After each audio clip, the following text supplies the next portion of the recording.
The scanner beeped 3 times before Church noticed it. He had been cataloging debris for 6 hours straight, and his compound eyes were starting to blur the numbers together. Another piece of space junk, probably. The void belt was full of it, broken satellites and abandoned cargo pods that nobody wanted to claim. But when he looked at the readout, his mandibles clicked together in surprise. The object was huge, 30 times bigger than anything else they had found this month. And it had a power signature. "Hess, come look at this," Church said, his translator device turning his chittering into standard galactic speech. The young reptilian scrambled over from his workstation, all 4 arms moving in that excited way he had when something interesting happened. Hess was fresh out of academy, still eager about everything. Church found it exhausting sometimes. "What is it?" Hess asked, his scales shifting to a curious blue color. "Not sure yet. Running identification now." Church tapped the controls with his thin fingers. The computer thought for a moment, then displayed a result that made both of them go still. Human vessel. Classification: military. Name: Defiant. Status: lost 200 years ago. "That's impossible," Hess whispered. "Humans have been gone for 2 centuries." Church had heard the stories, of course. Everyone had. Humanity had appeared in the galaxy suddenly, made contact with a dozen species, fought a few wars, helped with a few others, then vanished just as quickly. Some said they had destroyed themselves. Others claimed they had ascended to another plane of existence. The religious types thought they were myths entirely. Nobody really knew. "Send a probe," Church ordered. "I want visual confirmation before we report this." The probe launched from their small survey ship and crossed the distance in minutes. When a video feed came through, Church felt his respiratory spiracles flutter. The ship was intact. Mostly. There was damage along the hull, scorch marks, and a few breaches, but the overall structure was sound. It tumbled slowly through space, silent and dark, except for a faint glow coming from somewhere deep inside. The design was unlike anything in current use. Humans had built their ships with strange angles and overlapping plates, like they expected to be hit and wanted extra protection. Most modern vessels relied on shields and speed. This thing looked like it could ram through a moon and keep going. "It's beautiful," Hess said softly. Church wanted to disagree, but he couldn't. There was something about the ship that demanded respect. It had survived 200 years in the void belt, a region of space where most ships broke apart within decades. The radiation alone should have torn it to pieces. "Start the salvage claim paperwork," Church said, already calculating what this could mean for them. A human ship would be worth a fortune to collectors and museums. "This is the find of a lifetime." Hess was already working, his fingers flying across multiple keyboards at once. Then he stopped. His scales turned gray, the color of worry. "We have a problem," Hess said. The automatic report already went to the Galactic Council. They respond very fast to anything involving humans. Before Church could ask what that meant, their communication system activated. A face appeared on the screen, a being with smooth purple skin and cold silver eyes. Church recognized the uniform. Galactic Council, Military Affairs Committee. Survey Vessel Registration Number 7743. This is Admiral Quinn. You will cease all salvage operations immediately. "But we found it," Church protested. "Salvage rights are clearly. There are no salvage rights for human vessels," Quinn interrupted. "They're classified as hazardous materials. The Defiant is scheduled for immediate demolition." "Demolition? Well, it's a piece of history. It's been lost for it is a relic of a dangerous species that no longer exists. The Council has voted. Demolition begins in 48 hours. You will vacate the area or be held in violation of galactic safety protocols." The screen went dark. Church sat in stunned silence, his mind racing. Something about this felt wrong. The Council made decisions slowly, debated everything for months. But they had condemned this ship in minutes. "They're scared of it," Hess said quietly. "Why would they be scared of an empty ship?" That was a very good question. Church looked at the image of the Defiant on his screen, at the way it caught the distant starlight. He had been doing salvage work for 30 years. He knew the difference between dangerous and valuable. This ship was definitely valuable. How long do we have before they arrive? Churik asked. 47 hours and 32 minutes, Hess replied, checking his display. Then we have 47 hours to learn everything we can. Churik stood up, his decision made. Prep the boarding equipment. I want to see inside that ship. But the Admiral said we have 48 hours. I plan to use them. Churik moved toward the equipment locker. Besides, they want to destroy it anyway.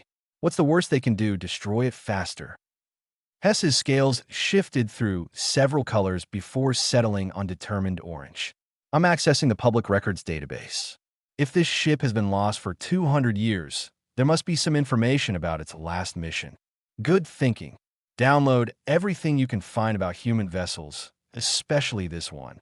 As Churik pulled on his environment suit, he couldn't shake the feeling that they had stumbled onto something much bigger than a salvage claim. The Council didn't demolish ships this quickly unless they were hiding something. And whatever they were hiding, it had been drifting in the void belt for 2 centuries, waiting to be found.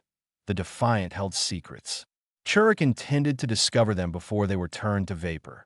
Outside the viewport, the ancient human ship continued its slow tumble through space, keeping its mysteries close.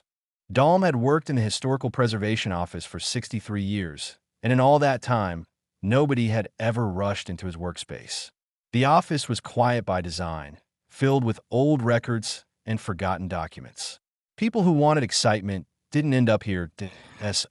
When a young reptilian burst through his door, all 4 arms carrying data chips, and looking like he had run the entire way. Dalm was more curious than annoyed. Please, the young one gasped, his scales flickering between colors too fast to read properly. You have to help. They're going to destroy it. Dalm set down his tea, a blend from his homeworld that took an hour to brew properly. Slow down. Destroy what? A human ship. The Defiant. It's been lost for 200 years, and the Military Affairs Committee ordered it demolished without any proper documentation or study. That got Dalm's attention. His species valued records above almost everything else. The idea of destroying a historical artifact without proper cataloging was deeply offensive to him. They can't do that. There are protocols. They already did it. Look, Hess spread out his data chips on Dalm's desk. Here's the discovery report, filed 6 hours ago. And here's the demolition order, issued 12 minutes later. 12 minutes. They didn't even send an archaeological team. Dalm picked up his reading device and scanned through the documents. His long fingers moved slowly, carefully, the way they always did. His colleagues often joked that he could find a misplaced comma in a 1,000-page report. It was true. Details mattered. This demolition order came directly from Admiral Quinn, Dalm noted. That's unusual. Normally, these decisions go through 3 committees and take at least a month. Exactly. Something is wrong. Hess's scales settled into an anxious purple. I downloaded what I could from the ship's logs before we had to leave. The Defiant wasn't even a military vessel. Not really. It was classified as a hospital ship. Dalm felt his curiosity growing stronger. Hospital ship? But the demolition order lists it as a dangerous weapons platform. That's a lot. Hess plugged one of his data chips into Dalm's terminal. Look at the partial logs I recovered. Medical supplies, patient records, refugee manifests. There were 12,000 non-humans aboard when it disappeared. The numbers appeared on Dalm's screen. He read them twice, then a third time. The data was fragmentary, corrupted by 2 centuries of radiation exposure, but the pattern was clear. The Defiant had been evacuating refugees, not fighting a war. Why would the Council want to hide this? Dalm wondered aloud. I don't know, but I thought, maybe if someone from Historical Preservation filed an objection, they would have to wait. Give us time to study it properly. Dalm considered this. He was old, even by his species standards. He had seen political games before, watched as inconvenient truths were buried under bureaucratic procedures. Usually, he stayed out of it. His job was to preserve records, not make waves. But this was different. This was about erasing history entirely. Show me everything you have, Dalm said. They worked through the afternoon and into the evening. Hess had managed to recover more than Dalm expected. Ship logs, crew rosters, supply inventories. Pieces of a story that had been lost for 200 years. What emerged was troubling. The Defiant had been running from something, a plague that had swept through several sectors. The logs mentioned a quarantine zone, emergency evacuations, and something called the Sanctuary. But every time the logs got close to explaining what had happened to humanity, the data was corrupted or missing. There's something else, Hess said, pulling up another file. I found references to other ships in the fleet. At least 20 human vessels were doing the same thing, evacuating refugees during the plague. But the Defiant is the only one ever found. Because someone made sure they wouldn't be found, Dalm said quietly. Or they're destroying them when they are. He pulled up the Council's historical database and ran a search. 7 human ships had been discovered in the last 50 years. All 7 had been demolished within days of discovery, always by order of the Military Affairs Committee, always by Admiral Quinn or his predecessors from the same species. This is a pattern, Dalm said. They're systematically destroying evidence. But why? Humans are gone. What threat could their old ships pose? Dalm didn't have an answer, but he knew someone was working very hard to keep secrets buried, and that meant those secrets were valuable. I'm going to file an injunction, Dalm decided. The Historical Preservation Act allows me to delay any demolition for 30 days if I can demonstrate historical significance. A 200-year-old human vessel definitely qualifies. Will it work? Probably not permanently, but it will buy time. Dalm started drafting the legal documents, his fingers moving with practiced precision. And while they're tied up in bureaucracy, you need to decrypt more of those logs. Find out what they're hiding. Hess's scales brightened to hopeful green. Thank you. I didn't think anyone would listen. Most wouldn't, Dalm admitted. But I'm old enough to remember when the humans were still here. I met a few of them before the disappearance. They were strange, unpredictable, often reckless. But they weren't monsters. The stories the Council tells now don't match what I saw. He filed the injunction and sent copies to every member of the Historical Preservation Council. Within minutes, his communication system lit up with angry messages from the Military Affairs Committee. Dalm ignored them. He had followed proper procedure. They would have to follow it too. The demolition is delayed, Dalm announced. 30 days, starting now. What do we do with 30 days? Dalm looked at the fragmented logs on his screen, at the pieces of a mystery that someone desperately wanted to remain unsolved. We find the truth, and then we make sure everyone knows it. Outside his window, the lights of the Council complex glowed in the darkness. Somewhere in those buildings, Admiral Quinn was probably very angry. Dalm found he didn't care. Some things were more important than politics. Some things were worth fighting for. Pip had never seen a human ship before. Nobody her age had. Humans were history, the kind taught in advanced archaeology courses that most students found boring. Dead civilizations weren't exciting. They couldn't surprise you. But standing in the airlock of the Defiant, waiting for the pressure to equalize, Pip felt something she hadn't expected. Nervousness. The ship had been silent for 200 years, and now she was about to walk through it. Atmosphere is stable, announced Run, the team's safety officer. Oxygen levels are low, but breathable with assistance. Temperature is cold, but survivable. I'm reading residual power in several sections. How is that possible? Asked Churik, who had insisted on coming along. This ship has been dead for 2 centuries. Human engineering, Dalm said from behind them. He had surprised everyone by joining the research team personally. They built things to last, sometimes too well. The inner airlock door slid open with a grinding sound. Pip stepped through first, her recording equipment active. The hallway beyond was dark except for their portable lights, but intact. No debris, no signs of explosive decompression. Just empty silence. The crew didn't die here, Pip observed.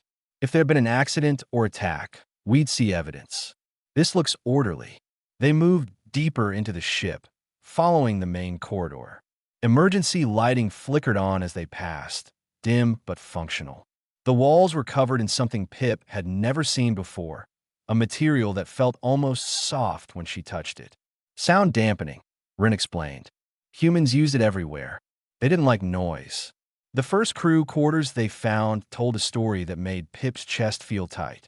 Personal items were arranged carefully on shelves. Photos showed humans with others of their kind, smiling in ways that looked genuine. One photo showed a human child hugging something furry. Another showed a group in matching uniforms, arms around each other. They had families here, Hess said quietly, his scales a sad blue.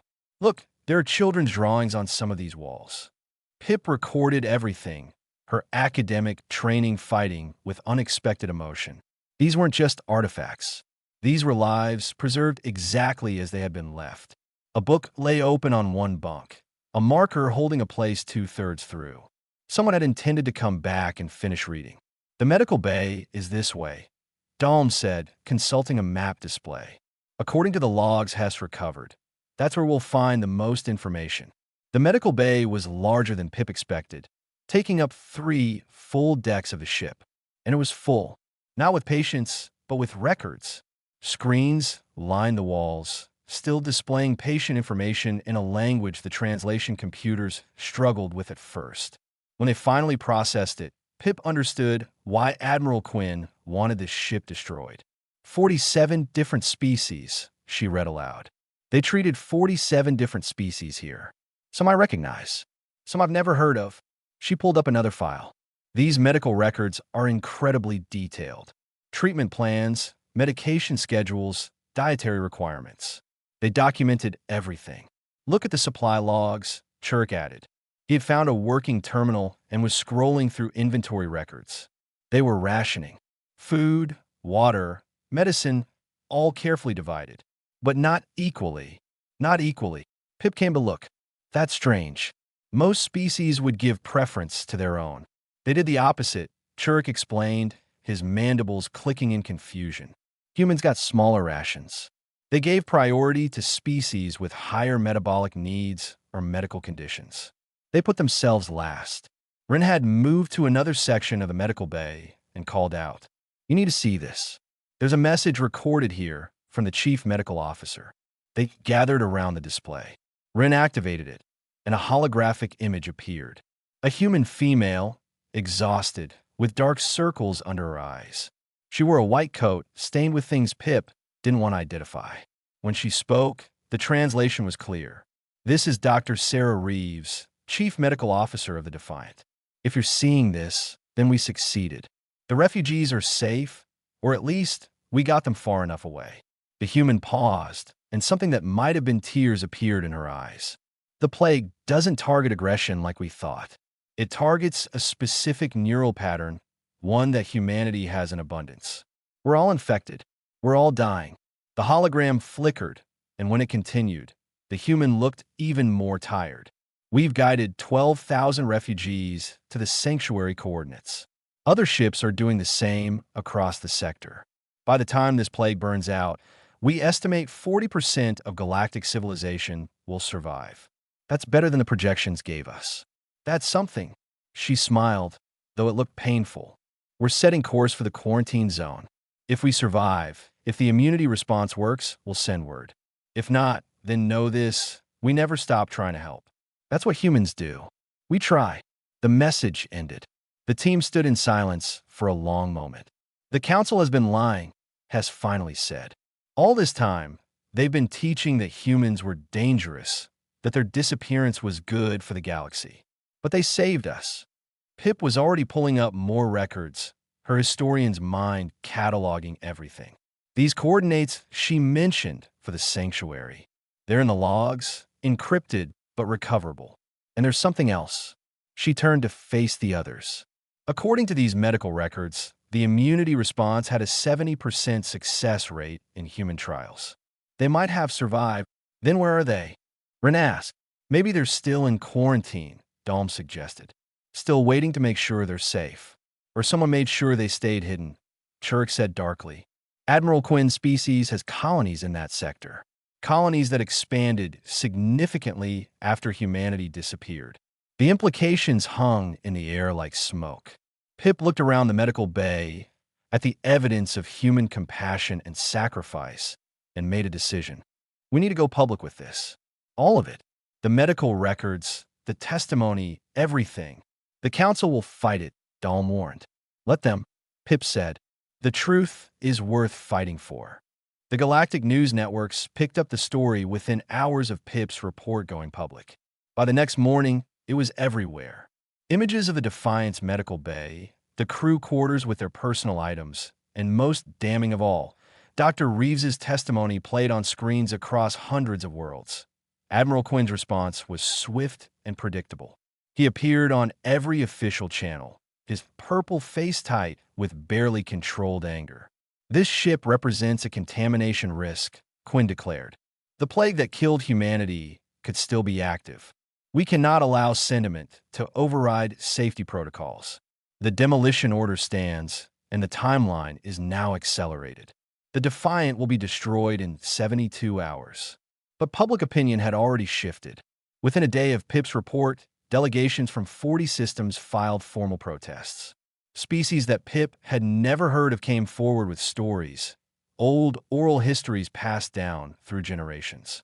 "The Sky Guardians saved our ancestors," one delegation leader testified before the council. Her species was small, covered in silver fur, and she spoke with quiet conviction. "Our world was dying from a plague. We thought it was the end.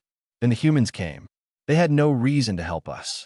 We had nothing to offer them, but they helped anyway. They took our sick, treated them, and brought them back when they were well. We have been searching for them ever since, to say thank you." Another species representative, a being made mostly of crystalline structures, shared similar memories. "Our historical records show that human vessels evacuated 17 of our colony worlds. Without them, our species would have gone extinct. We owe them our existence." The stories kept coming. Species after species, some powerful and some nearly forgotten, all with the same basic tale. Humans had helped them during the plague years, asking for nothing in return. Pip watched the testimonies from the research facility where her team had set up temporary quarters. Dalm sat beside her, reading through messages that flooded their communication systems. "We're getting support from unexpected places," Dalm noted. 3 council members have changed their votes. They're now calling for preservation instead of demolition. 3 isn't enough," Hess said from across the room. His scales kept shifting colors, reflecting his anxiety. "We need a majority vote to override a military safety order. Then we need to give them more evidence," Church suggested. He had become fully invested in saving the ship, his initial interest in salvage money long forgotten. "What about those sanctuary coordinates? Can we prove humans survived?" Pip had been thinking about that. The coordinates were in a restricted zone, a region of space that had been declared off-limits by the Council 50 years ago. The official reason was radiation hazards, but now that reason felt suspicious. "If humans are there, they've been in hiding for 2 centuries, Pip said. "Why would they hide? Why not come back?" "Fear," Dalm answered. "Dr. Reeves said they were infected. Maybe they isolated themselves to protect others. Or maybe someone convinced them they had to." The door to their facility opened, and Run rushed in. "We have a problem. Admiral Quinn just dispatched a military fleet to the Defiance location. They're not waiting 72 hours. They're going to destroy it now." "They can't do that," Hess protested. "The injunction is still active. They're claiming emergency circumstances," Wren explained. "Something about detecting active plague particles on the ship. It's obviously false, but by the time anyone proves it, the ship will be gone." Pip felt something cold settle in her stomach. They were going to lose. All this evidence, all these testimonies, and it wouldn't matter. The ship would be destroyed, and with it, any chance of finding the truth about what happened to humanity. "How long do we have?" she asked. "The fleet will reach the Defiant in 6 hours," Wren replied. Church stood up suddenly, his posture determined. "Then we go there. Now, go there." Pip stared at him. "What good would that do? If we're on the ship when they arrive, they can't destroy it without killing us. That would cause a political incident even Quinn couldn't smooth over." Church's mandibles clicked together in what Pip had learned was his version of a grin. "Besides, I'm technically still the legal salvage claimant. They'd have to arrest me first, and that takes time." "That's incredibly dangerous," Dahl pointed out. "So is letting them erase history," Chura countered. "I didn't spend my life finding worthless space junk to walk away when I finally discover something important." Hess's scales brightened to determined orange. I'm going to. I started this. I should see it through. We all go, Pip decided. She looked at Dalm. Unless you'd rather stay here where it's safe? Dalm made a sound that his species used for dry humor. I'm 80 years old. Safe is boring. Besides, someone needs to make sure you young ones don't do anything too stupid. Payton sighed. I'm a safety officer. I literally cannot let you all fly into danger without me. That would be professionally embarrassing. They gathered their equipment quickly. The fastest ship available was Churik's original survey vessel, small but capable of the journey. As they prepped for launch, Pip downloaded every piece of data they had collected from the Defiant. If the ship was destroyed, at least the information would survive. Why are you all doing this? Rin asked as they boarded. None of you knew humans. This isn't your fight. Pip thought about Dr. Reeves, exhausted and dying, still trying to help others. She thought about the crew quarters with their family photos and unfinished books. She thought about 12,000 refugees who owed their lives to people they had never met. Maybe not, Pip said, but humans fought for species they didn't know. They sacrificed themselves for strangers. The least we can do is fight to tell their story. The ship launched, accelerating toward the void belt. Behind them, the council complex grew smaller. Ahead, a 200-year-old mystery waited, along with a fleet that wanted to destroy it. Pip checked her equipment one final time. Whatever happened in the next few hours would determine whether humanity's sacrifice would be remembered or forgotten. She intended to make sure it was remembered. The Defiance bridge was quieter than Pip expected. After running through corridors and checking systems, stepping into the command center felt almost sacred. This was where the crew had made their final decisions, where they had chosen to sacrifice themselves for others. Life support is responding to our presence, Rin reported, checking his handheld scanner. The ship is actually trying to accommodate us. It's like it knows we're here. Maybe it does, Hess said. He was working at one of the command consoles, his 4 arms moving across controls that hadn't been touched in 2 centuries. I'm getting responses from the ship's computer. Something is still active in the core systems. A screen flickered to life, showing text in human language. The translation software processed it quickly. Vera online. Emergency protocols active. Crew status unknown. Vera. Pip moved closer to the screen. Is that the ship's artificial intelligence? More text appeared. Vessel emergency response assistant. Designation. Vera. Primary function. Crew welfare and ship operations. Current status. Standby mode. Duration 73,412 days. It's been waiting, Dalm said softly. All this time, waiting for the crew to return. Can you help me? Appeared on the screen. Crew has not reported in 201 years, 4 months, 17 days. This is outside normal parameters. Pip felt her throat tighten. The AI didn't know. It had been sitting here in the dark, dutifully waiting, not understanding that its crew was never coming back. Vera, Pip said carefully. Can you tell us what happened to the crew? The screen went blank for a moment. Then video files began appearing, dozens of them, all labeled with dates from 200 years ago. Hess selected one at random, and the bridge's main view screen activated. The video showed the medical bay, but unlike when they had explored it, this one was full of activity. Humans moved between beds, treating patients of species Pip recognized. They looked exhausted but determined. One human, a young male with dark skin and tired eyes, spoke to the camera. Day 40 of the evacuation. We've taken on another 300 refugees from the colony at Verdun Point. That puts us at maximum capacity, but we're making it work. Dr. Reeves says the plague is spreading faster than projected. We might be looking at sector-wide infection within months. Another video showed the bridge crew. A human female with short gray hair sat in the command chair, reviewing star charts. We've plotted a course to the sanctuary coordinates, she said to someone off camera. If the other ships make it, we'll have saved about 40,000 civilians. It's not enough, but it's what we can do. Vera played video after video. The team watched as the humans worked themselves to exhaustion, treating patients, maintaining the ship, caring for children who had lost their families. They shared their own rations when supplies ran low. They gave up their quarters so refugees would have places to sleep. They never complained, Church observed. Not once in any of these videos. They just kept working. A final video showed Dr. Reeves again, this time in the same room where Pip's team had found her recorded message.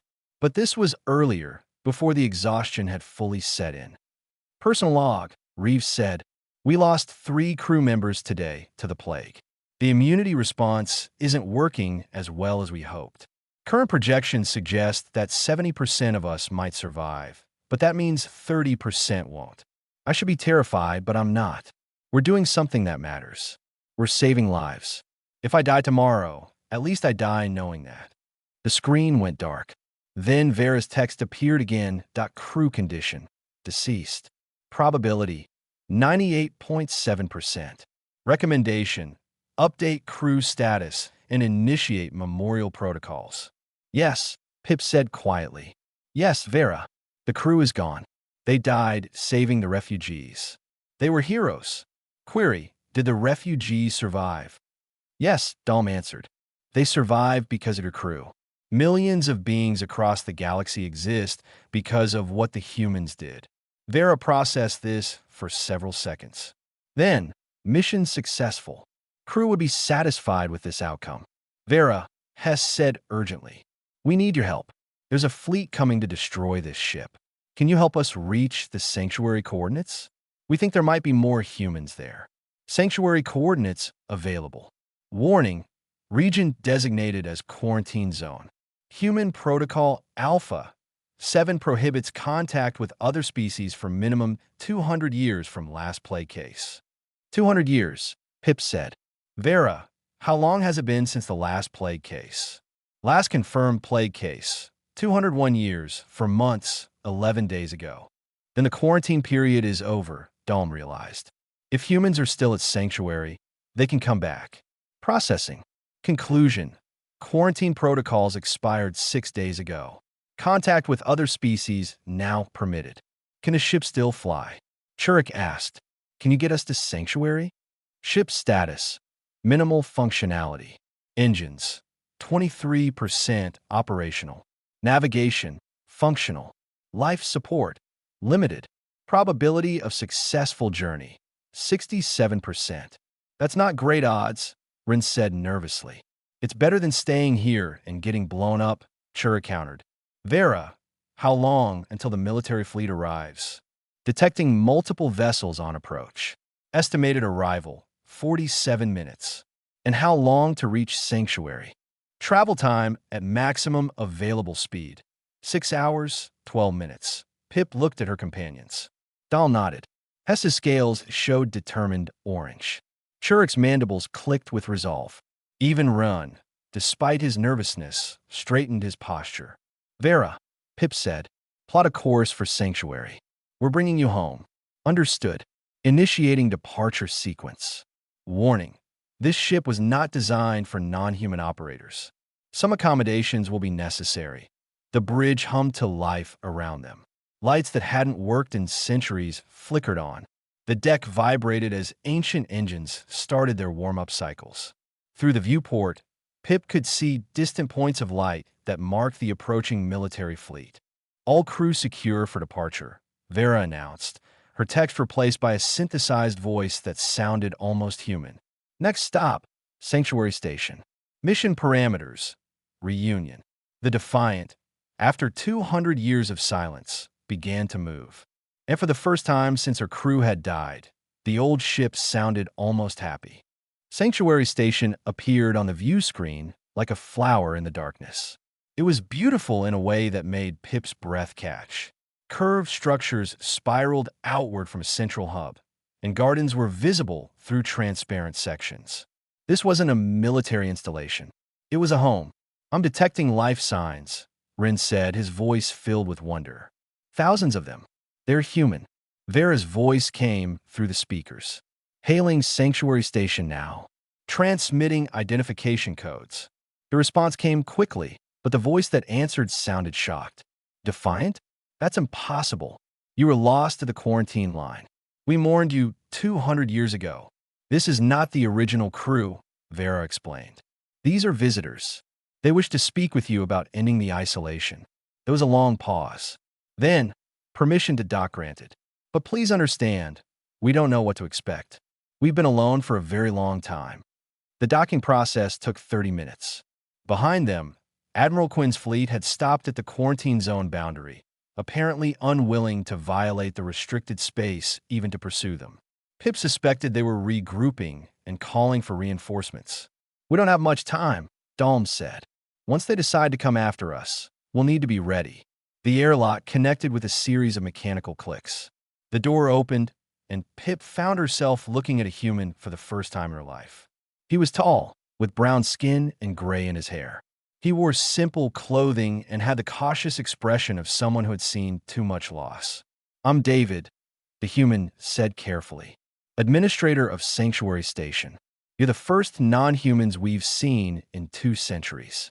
Please, tell us what's happening out there. Did the plague end? Did civilization survive?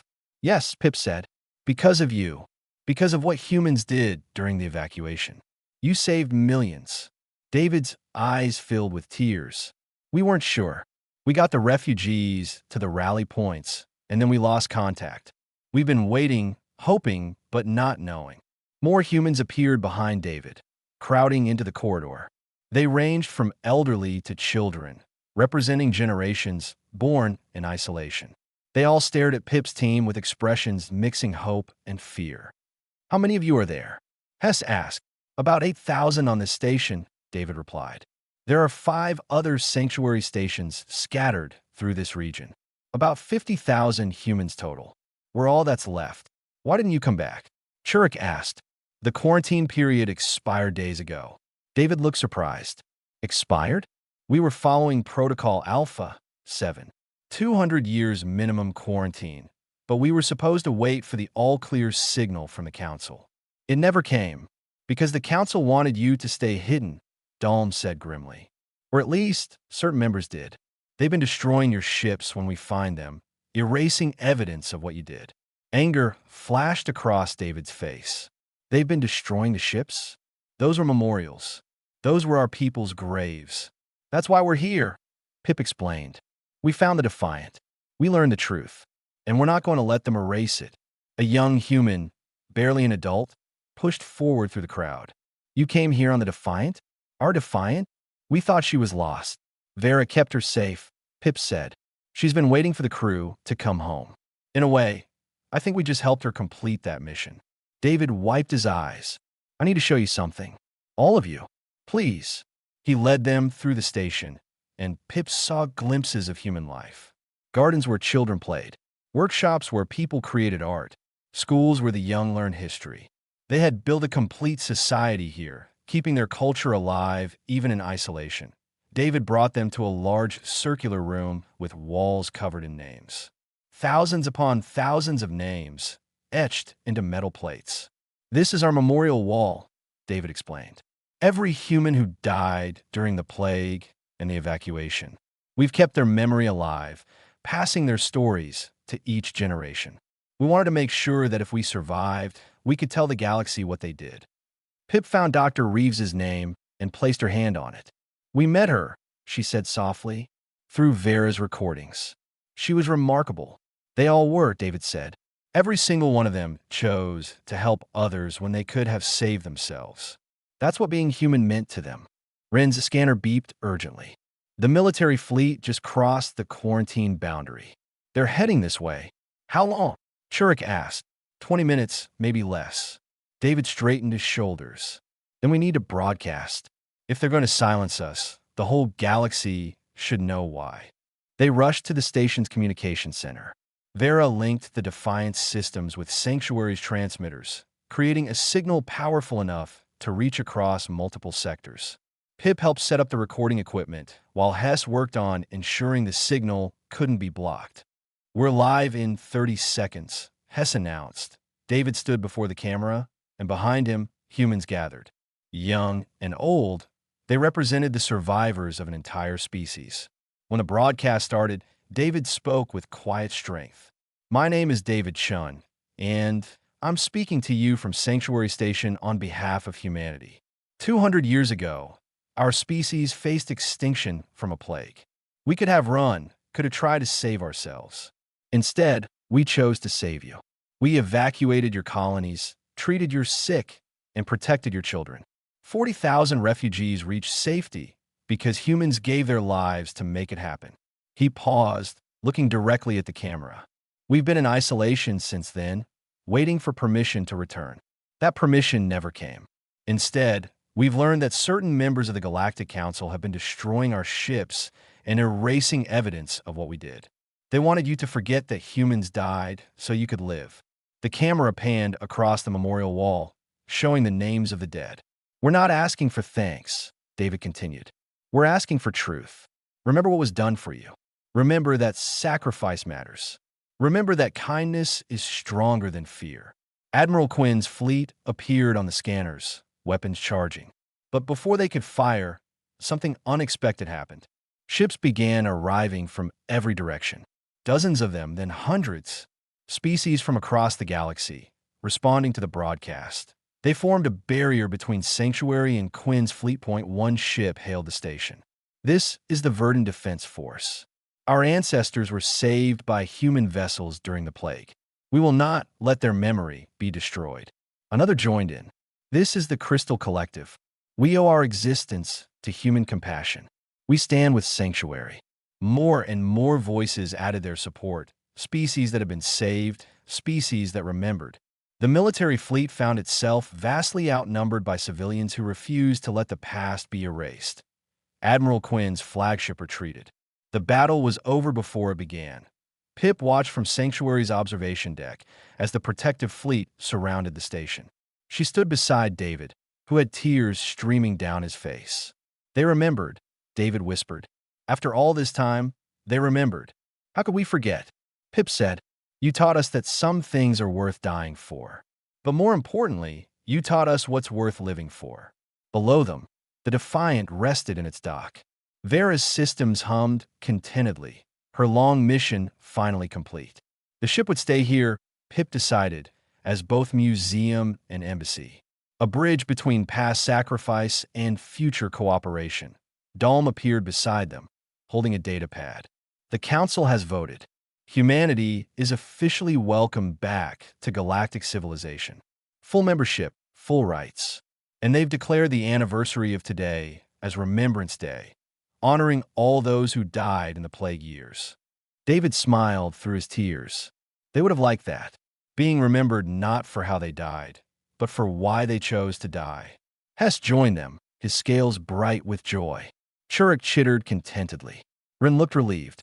They were an odd group, different species brought together by a shared purpose. Through the viewport, a human child waved at the protective fleet, and somewhere in the darkness between stars, 50,000 voices prepared to rejoin a galaxy they had saved.